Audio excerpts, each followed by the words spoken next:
Totoo nga pala yung sabi ng mga magulang natin dati. Mahirap kumita ng pera. Kaya naman, lagi nilang paalala, anak, mag-aral ka ng mabuti. Dahil yan lang ang sandata na maaari naming maipamana sa'yo.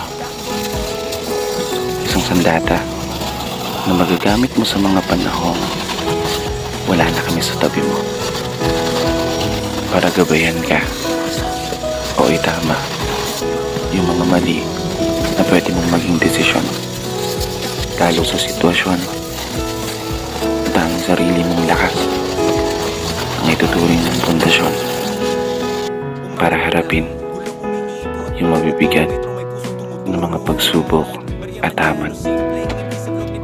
Tama talaga kayo. Tama lahat ng mga sinabi nyo.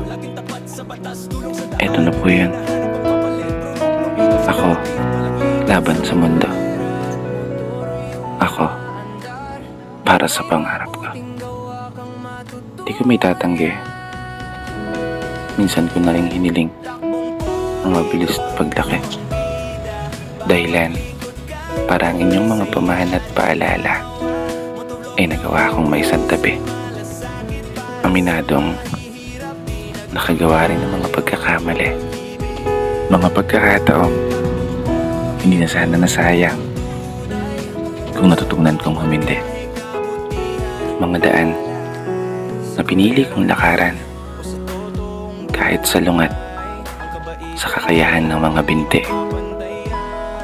Kaya heto yung anak nyo, patuloy na nagbabawi, patuloy na nagpapakasakali na sana pumabor ang kapalaran habang dala-dala ang inyong mga pangaral. Isang pamana na bitbit ko sa araw-araw.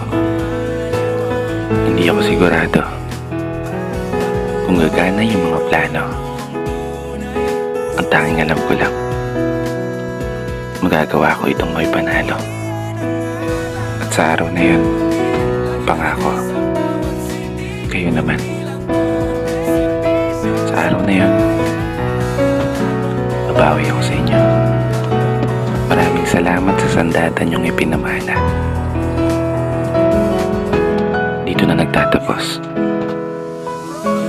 Kaya isang pagpupugay para sa lahat ng mga magulang at para sa lahat ng mga anak na patuloy sumasabay sa hamon ng buhay. Ako nga po pala si Brother Matt at ito ang aking munting tula. Sana nagustuhan niyo.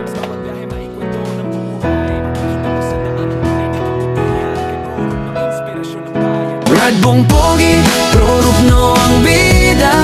Bawat likod kanto may saya.